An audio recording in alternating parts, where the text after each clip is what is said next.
Hi everyone, मैं हूं दीपक कुमार चौधरी।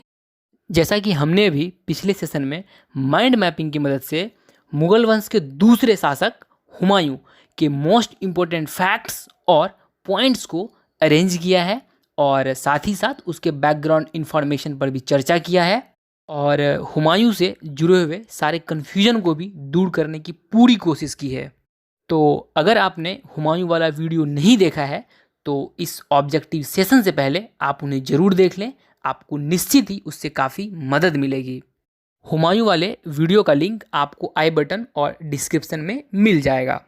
देखिए, एक चीज़ मैं आपको यहाँ पर और बताना चाहूँगा कि अगर आप एसएससी, रेलवे और ख़ास तौर पर यूपीएससी या स्टेट पीसीएस की तैयारी कर रहे हैं तो प्रीलिम्स, जिसे हम प्रारंभिक परीक्षा भी कहते हैं, के लिए अगर आप सिर्फ नोट्स पर ध्यान दे रहे हैं, मतलब अगर आप बैकग्राउंड इन्फॉर्मेशन पर ज़्यादा ध्यान नहीं भी देना चाहें तो भी आपका 90% से ज़्यादा क्वेश्चन एग्ज़ाम में कवर हो जाएगा। लेकिन अगर आप यूपीएससी या स्टेट पीसीएस के मेंस की तैयारी प्रीलिम्स के साथ करना चाहते हैं, जहां पर डिस्क्रिप्टिव क्वेश्चन आते हैं जिसे हम शब्दों में लिखते हैं, तो उसके लिए अगर आप बैकग्राउंड इन्फॉर्मेशन को भी ध्यान से सुनते हैं और अपने शब्दों में अपना नोट्स बना लेते हैं तो निश्चित ही आपको आंसर राइटिंग में मेंस में काफ़ी मदद मिलेगी। लेकिन फिर भी अगर आप यूपीएससी या स्टेट पीसीएस के मेंस लेवल की तैयारी अभी नहीं भी कर रहे हैं, आप सिर्फ एसएससी, रेलवे या यूपीएससी या स्टेट पीसीएस के प्रीलिम्स लेवल तक की ही तैयारी कर रहे हैं, फिर भी आपको अपने नोट्स ज़रूर बनाना चाहिए। और देखिए, मैं इस बात पर इतना जोर इसलिए दे रहा हूँ कि एग्ज़ाम के पहले रिवीजन के लिए ये हर सब्जेक्ट के हर टॉपिक पर 20 या 25 मिनट का वीडियो देखना संभव है क्या? लेकिन जब आप एक बार वीडियो को 2-4 बार देखकर अच्छे से समझकर अपने भाषा में खुद का नोट्स बना लेते हैं तो यही 20-25 मिनट का कंटेंट जो मुझे बोलकर समझाने में लगता है, जब आप उसको अपने नोट्स में बनाएंगे तो आपको वही पढ़ने में 3 से 4 मिनट लगेंगे। तो चलिए देखते हैं हुमायूं से जुड़े हुए मोस्ट इम्पोर्टेंट ऑब्जेक्टिव क्वेश्चंस। पहला क्वेश्चन है, हुमायूं का जन्म कब और कहाँ हुआ था? तो इसका सही आंसर होगा ऑप्शन सी, काबुल में 1508 ईस्वी में। और आप जानते हैं कि काबुल अफगानिस्तान में पड़ता है। देखते हैं दूसरा क्वेश्चन, हुमायूं मुगल वंश का डाइस शासक था। तो इसका सही आंसर होगा ऑप्शन बी, दूसरा शासक था। अब देखते हैं तीसरा क्वेश्चन, निम्न नामों में से उसे चिन्हित कीजिए जो हुमायूं के भाइयों में से किसी का नाम नहीं था। तो इसका सही आंसर होगा ऑप्शन बी, उस्मान। अब देखते हैं चौथा क्वेश्चन, दिल्ली की गद्दी पर बैठने से पूर्व हुमायूं कहाँ का सूबेदार था? तो इसका सही आंसर होगा ऑप्शन डी, बदख्शां। जब हुमायूं 22 वर्ष की आयु में 1530 ईस्वी में मुगल वंश का दूसरा शासक बनते हैं तो उससे पहले वो बदख्शां का सूबेदार रहते हैं।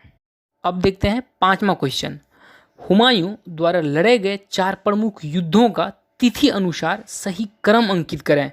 युद्ध स्थलों के नाम नीचे दिए गए हैं। तो इसका सही आंसर होगा ऑप्शन डी। चूँकि आप देख सकते हैं कि तिथि के अनुसार 1532 ईस्वी में पहला लड़ते हैं देवरा का युद्ध, जिसे हम दौराहा या दोहरिया के युद्ध के नाम से भी जानते हैं। उसके बाद 1539 में चौसा का युद्ध, फिर 1540 में कन्नौज का युद्ध, जिसे हम एक अन्य नाम से और भी जानते हैं, बिलग्राम का युद्ध। चूँकि यह उत्तर प्रदेश के कन्नौज में है तो इसीलिए कभी कभी कन्नौज का युद्ध के नाम से भी इसे बोलते हैं। और आखिरी है सरहिंद का युद्ध 1555 ईस्वी। अब देखते हैं छठा क्वेश्चन, दोहरिया के युद्ध 1532 ईस्वी में हुमायूं ने किसको पराजित किया था? तो इसका सही आंसर होगा ऑप्शन बी, महमूद लोदी। और यह युद्ध जौनपुर, जो कि उत्तर प्रदेश में है, के पास गोमती नदी है, वहीं पर हुमायूं ने महमूद लोदी के नेतृत्व वाली अफगानी सेना को हराकर जौनपुर पर पुनः अधिकार किया था। अब देखते हैं सातवां क्वेश्चन, हुमायूं ने चुनार दुर्ग पर प्रथम बार आक्रमण कब किया था? तो इसका सही आंसर होगा ऑप्शन बी, 1532 ईस्वी। तो आप इस चीज़ को याद रख सकते हैं, 1532 ईस्वी में हुमायूं ने 2 युद्ध लड़ा था, पहला दौड़ा का युद्ध और दूसरा चुनार का प्रथम घेरा। अब देखते हैं 8वां क्वेश्चन। हुमायूं ने जब 1532 ईस्वी में चुनार के दुर्ग का घेराबंदी किया था तो उस समय किले में कौन था? तो इसका सही आंसर होगा ऑप्शन डी, शेर खां। और यहाँ भी हुमायूं फिर से अपना 4 महीना बर्बाद करते हैं और फिर बाद में एक समझौता करते हैं जिसमें शेर खां के एक पुत्र हैं कुतुब खां और उनके साथ में एक सेना की टुकड़ी को हुमायूं की सेवा में भेज देते हैं। और इसके बाद जो शेर खां है वो लगातार अपनी शक्ति को बढ़ाते चले जाते हैं। अब देखते हैं 9वां क्वेश्चन। मुगल वंश के दूसरे शासक के तौर पर हुमायूं का सबसे पहला युद्ध कौन था? तो इसका सही आंसर होगा ऑप्शन बी, कालिंजर अभियान। और ये कालिंजर अभियान हुआ था 1531 ईस्वी में। अब देखते हैं 10वां क्वेश्चन। हुमायूं अपने सैन्य कुशलता का परिचय देते हुए 1535-36 ईस्वी में गुजरात के किस शासक को हराया था? तो इसका सही आंसर होगा ऑप्शन सी, बहादुर शाह। अब देखिए, हालांकि गुजरात का शासक बहादुर शाह एक योग्य एवं महत्वाकांक्षी व्यक्ति था, लेकिन वह हुमायूं को एक अयोग्य और कमज़ोर शासक मानता था और इसीलिए वो हुमायूं को लगातार उकसाने वाली कार्यवाही करते रहता था। लेकिन यहाँ पर इस अभियान में हुमायूं अपने सैन्य नीति का परिचय देते हुए मालवा और गुजरात के बहुत बड़े हिस्से पर अपना अधिकार कर लेते हैं। और लेकिन फिर ये भी है कि वह अपने सौतेले भाई अस्करी के अयोग्य प्रबंधन के कारण वो हिस्सा जल्दी ही खो भी देते हैं। अब देखते हैं 11वां क्वेश्चन। चुनार के दुर्ग के दूसरे घेरे में शेर खां के पुत्र डाइस ने हुमायूं को 6 महीने तक उलझा कर रखा था। तो इसका सही आंसर होगा ऑप्शन ए, कुतुब खां। अब देखते हैं 12वां क्वेश्चन। चौसा के युद्ध में डाइस ने डाइस को पराजित किया। तो इसका सही आंसर होगा ऑप्शन डी, शेर खां ने हुमायूं को पराजित किया। अब देखते हैं 13वां क्वेश्चन। चौसा का युद्ध कब हुआ था? तो इसका सही आंसर है ऑप्शन सी, 1539 ईस्वी। फिर देखते हैं 14वां क्वेश्चन। बिलग्राम या कन्नौज का युद्ध कब हुआ था? तो इसका सही आंसर होगा ऑप्शन डी, 1540 ईस्वी। अब देखते हैं 15वां क्वेश्चन। किस युद्ध के बाद हुमायूं को भारत से भागना पड़ा? तो इसका सही आंसर होगा ऑप्शन बी, बिलग्राम का युद्ध। अब देखते हैं 16वां क्वेश्चन। बिलग्राम का निर्णायक युद्ध जिसने भारत में मुगल वंश की सत्ता खत्म कर दी थी लड़ा गया था। तो इसका सही आंसर होगा ऑप्शन बी, उत्तर प्रदेश में। चूँकि 1539 ईस्वी में जब हुमायूं शेर खां से चौसा के युद्ध में हारते हैं, फिर भी आगरा जाकर फिर से अपना ढेर सारा वक्त आमोद प्रमोद में बेकार करते हैं और फिर 1540 ईस्वी में उत्तर प्रदेश के कन्नौज में बिलग्राम नामक जगह पर शेर खां से पुनः पराजित होते हैं और किसी तरह अपना जान बचाकर यहाँ से ईरान भाग जाते हैं और इस तरह दिल्ली की गद्दी पर शेर खां का अधिकार हो जाता है। अब देखते हैं 17वां क्वेश्चन। हुमायूं एवं तातार खां के विरुद्ध कौन सा युद्ध हुआ था? तो इसका सही आंसर होगा ऑप्शन बी, मच्छीवाड़ा का युद्ध। अब देखिए, मच्छीवाड़ा का युद्ध पंजाब के सतलज नदी तट पर मच्छीवाड़ा नामक एक जगह पर हुआ था, जिसमें हुमायूं सिकंदर सूर के सरदारों को हराया था, जिसमें एक तातार खां भी था और ये तातार खां वही है जो इब्राहिम लोदी का चचेरा भाई था। अब देखते हैं 18वां क्वेश्चन। किस युद्ध में विजयी होने के बाद हुमायूं भारत में पुनः मुगल वंश को स्थापित करने में सफल हुआ? तो इसका सही आंसर है ऑप्शन बी, सरहिंद का युद्ध, जो 1555 ईस्वी में लड़ा गया था। अब देखते हैं 19वां क्वेश्चन। सरहिंद के युद्ध में कौन पराजित हुआ था? तो इसका सही आंसर है ऑप्शन बी, सिकंदर सूर। अब देखते हैं 20वां क्वेश्चन। किस मुगल शासक ने 2 बार शासन किया? तो इसका सही आंसर होगा ऑप्शन बी, हुमायूं।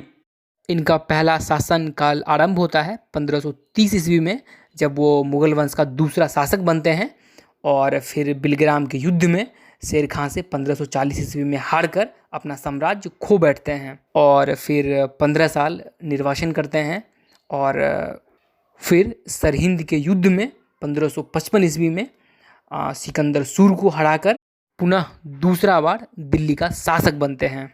अब देखते हैं 21वां क्वेश्चन। निम्नलिखित घटनाओं पर विचार कीजिए और उन्हें क्रमानुसार व्यवस्थित कीजिए।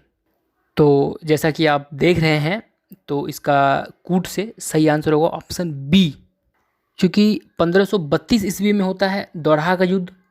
उसके बाद 1539 ईस्वी में होता है चौसा का युद्ध, और फिर 1540 ईस्वी में होता है कन्नौज का युद्ध, जो कि हमने अभी तक पढ़ा है और हम आने वाली वीडियोस में देखेंगे। सामूगढ़ का युद्ध, या जिसे जंग ए सामूगढ़ भी कहते हैं, 1658 ईस्वी में मुगल शासक शाहजहां के पुत्रों के बीच शासक बनने के लिए हुआ था। अब देखते हैं 22वां क्वेश्चन। निर्वासन के दौरान हुमायूं ने मीर अली अकबर जामी के पुत्री डाइस से विवाह किया, जिसने अकबर को जन्म दिया। तो इसका सही आंसर होगा ऑप्शन बी, हामिदा बानू बेगम। अब देखते हैं 23वां क्वेश्चन। हुमायूं का मकबरा कहाँ है? तो इसका सही आंसर होगा ऑप्शन ए, दिल्ली में। अब देखते हैं 24वां क्वेश्चन। निम्नलिखित में से किसने अपने बादशाह पति के लिए मकबरे का निर्माण करवाया था? तो इसका सही आंसर होगा ऑप्शन बी, हाजी बेगम ने। अब देखिए, हाजी बेगम का दूसरा नाम बेगा बेगम भी है, तो इसीलिए आप ये दोनों नाम याद रखिए। चूँकि बेगा बेगम, या जिसे हाजी बेगम भी कहते हैं, ये हुमायूं की प्रिय पत्नी थी, जिनके आदेश पर दिल्ली दिनपना पुराना किला में हुमायूं मकबरा का निर्माण हुआ था। और इनके वास्तुकार थे ईरानी मीरक मिर्जा गियासी। और फिर इस मकबरे को 1993 ईस्वी में यूनेस्को द्वारा विश्व धरोहर स्थल भी घोषित किया गया है।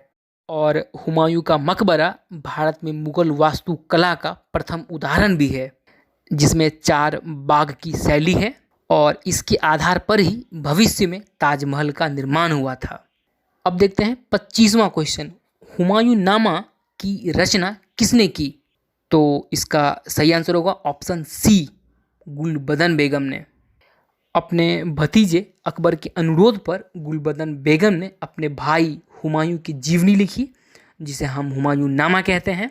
अब देखिए, यहाँ पर थोड़ा ये भी समझ लीजिए, जीवनी जो होता है वो दूसरे आदमी का कोई दूसरा आदमी लिखता है, और आत्मकथा जो होती है वो आदमी खुद लिखता है, जिसे हम इंग्लिश में ऑटोबायोग्राफी कहते हैं, और जीवनी को बायोग्राफी कहते हैं। तो जो बाबर नामा है वो ऑटोबायोग्राफी है, क्योंकि उसको बाबर ने खुद लिखी है।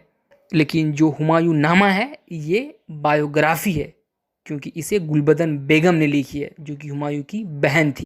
एक चीज़ और ध्यान दीजिएगा, जो बाबरनामा थी वो शुद्ध चगताई तुर्की भाषा में लिखी गई थी, लेकिन जो हुमायूं नामा है यह साधारण फारसी भाषा में लिखी गई है। और गुलबदन बेगम की इसी हुमायूं नामा के अनुसार बाबर की मृत्यु इब्राहिम लोदी की मां द्वारा जहर देने से हुई थी। तो ये थे हुमायूं से जुड़े हुए सभी मोस्ट इम्पोर्टेंट क्वेश्चंस जो बार बार एग्जाम्स में पूछे जाते हैं। और मैं उम्मीद करता हूँ कि आपको ये पूरा एक्सप्लेनेशन बहुत अच्छे से समझ में आया होगा। आप मुझे कमेंट कर कर ज़रूर बताइए कि आपको ये वीडियो कैसा लगा।